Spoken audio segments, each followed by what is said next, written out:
Atenção! Começa agora uma teleaula de manutenção do curso profissionalizante. Você vai assistir a teleaula de número 9. Bons estudos!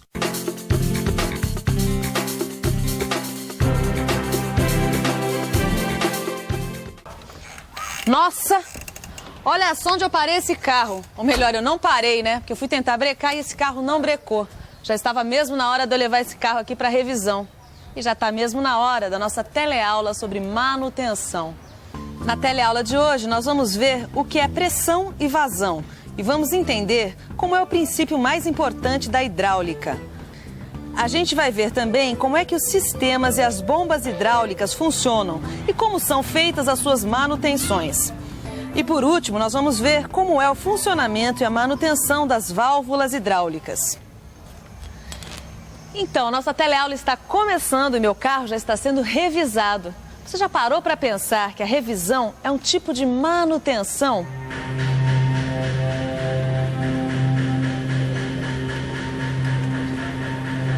Esses sistemas hidráulicos precisam ser verificados constantemente. Mas antes de fazer a manutenção, a gente precisa falar um pouco da pressão e da vazão. A pressão é a força distribuída por unidade de área.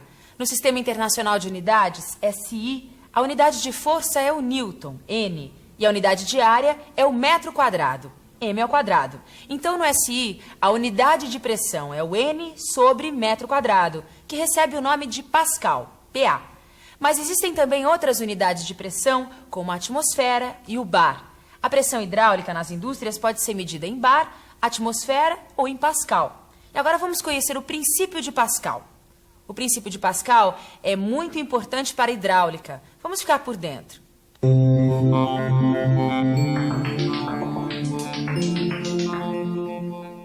O princípio de Pascal é muito importante para a hidráulica. Ele diz que, se uma massa líquida confinada receber um acréscimo de pressão, essa pressão se transmitirá integralmente para todos os pontos do líquido em todas as direções e sentidos.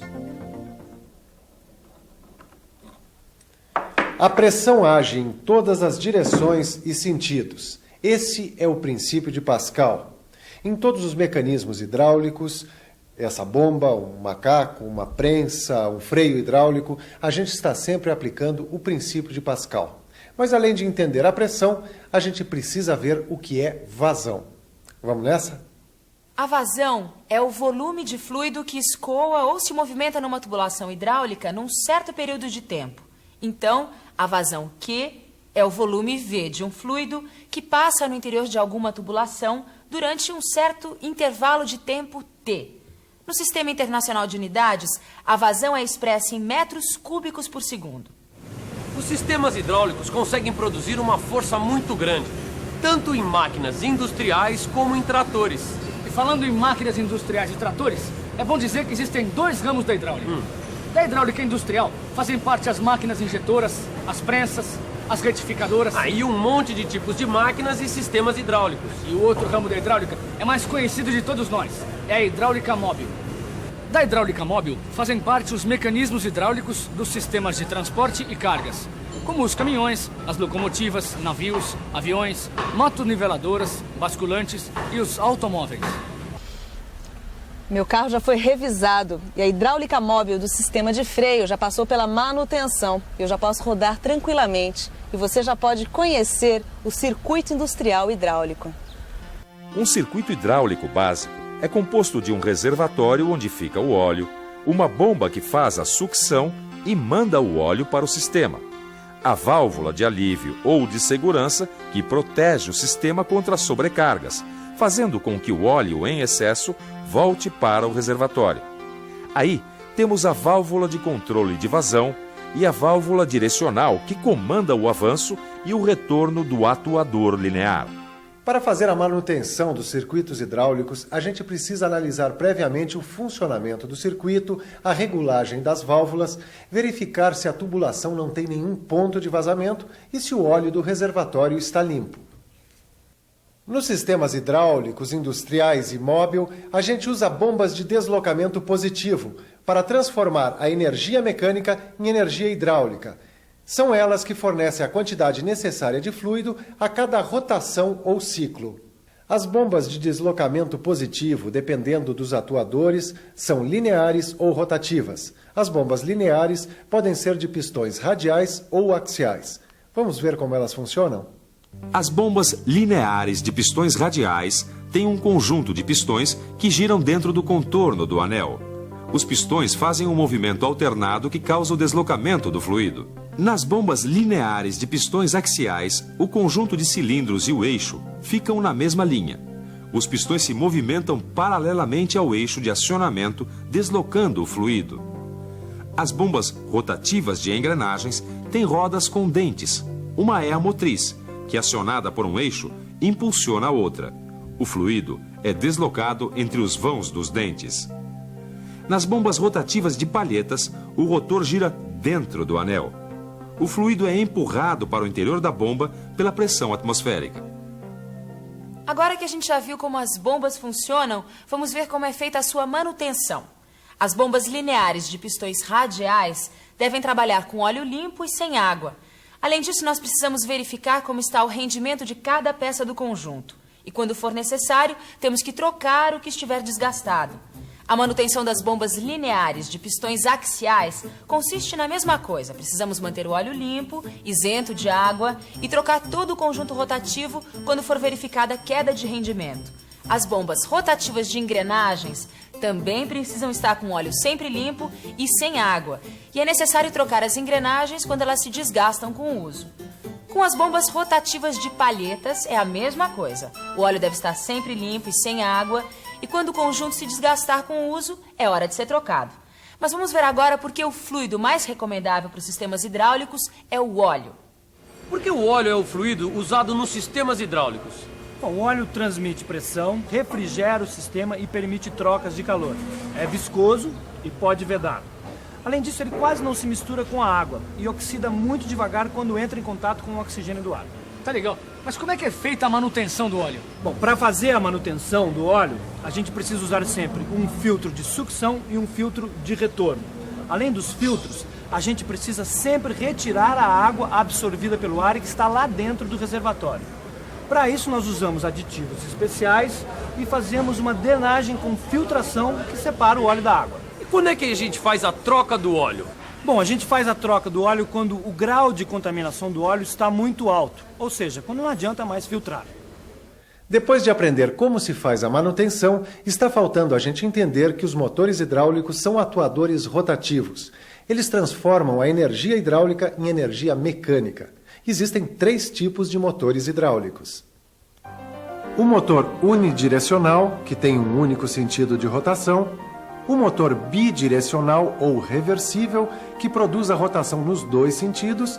E o motor oscilante ou angular, que também gira em ambos os sentidos, mas com um ângulo de rotação limitado. O motor bidirecional mais usado é o motor de engrenagens. Vamos ver por quê? O motor de engrenagens desenvolve torque através da pressão aplicada na superfície dos dentes das rodas. A rotação desse motor pode ser invertida quando mudamos a direção do fluxo de óleo.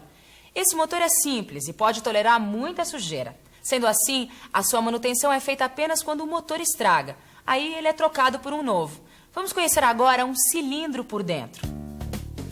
O cilindro tem um cabeçote de cada lado da camisa e um pistão móvel ligado à haste. Um dos lados da camisa do cilindro tem uma conexão de entrada. E é por aí que o fluido entra, enquanto o outro lado, onde ficam as guarnições, é aberto. Para fazer a manutenção dos cilindros, a gente só precisa trocar as suas guarnições. Bom, ainda está faltando a gente falar das válvulas hidráulicas. Elas podem ser direcionais, de bloqueio, controladoras de pressão e controladoras de fluxo ou de vazão. As válvulas direcionais são classificadas de acordo com o número de vias, posições e tipos de comando, tipos de acionamento e princípios de construção. A válvula direcional mais comum é a válvula de carretel. Os defeitos mais comuns nesse tipo de válvula são quando o carretel não consegue deslizar ou quando o comando de acionamento da válvula se quebra. As válvulas de bloqueio podem segurar cargas verticais com total firmeza. Uma válvula de bloqueio que é bastante utilizada em prensas é a de retenção pilotada. O maior defeito dessas válvulas é quando o gás cede. A sujeira no óleo também pode fazer com que ela não funcione. As válvulas controladoras de pressão podem limitar ou diminuir a pressão de trabalho nos sistemas hidráulicos. Essas válvulas têm várias funções nos circuitos hidráulicos, desde válvulas de segurança, alívio e de descarga. Por último, vamos ver as válvulas controladoras de fluxo ou de vazão. São as válvulas controladoras de fluxo ou de vazão que controlam a quantidade de fluido que vai ser usado no sistema. Assim, elas regulam a velocidade de trabalho do sistema hidráulico. Essas válvulas podem ser fixas ou variáveis, unidirecionais ou bidirecionais. Vamos ver como é feita a manutenção das válvulas hidráulicas. Para fazer a manutenção das válvulas hidráulicas, a gente precisa verificar se não há contaminação do óleo por sujeira e pela água. Aí a gente drena e limpa o reservatório, substituindo o óleo sujo pelo óleo novo. As guarnições e as molas que se desgastam devem ser trocadas. Também precisamos verificar o estado de desgaste da sede de assentamento. E quando a gente conclui que não dá para recuperar a válvula mesmo, o negócio é trocar por uma nova. Agora dá para recuperar tudo que você viu na teleaula de hoje. Vamos à revisão. E atenção, se liga aí que é a hora da revisão. Na teleaula de hoje, você viu o que é pressão, o que é vazão e como o princípio de Pascal é importante nos sistemas hidráulicos. Você viu como a manutenção do sistema hidráulico é importante e que o óleo precisa estar sempre limpo e sem água. E por último, você viu como é o funcionamento e como se faz a manutenção das bombas e válvulas hidráulicas. É isso aí, a nossa teleaula está terminando e a gente nem teve tempo de ver o sistema hidráulico da fábrica. Mas como você pode perceber, a manutenção é super importante e está muito mais perto do que a gente pensa. Então, bons estudos e até a próxima.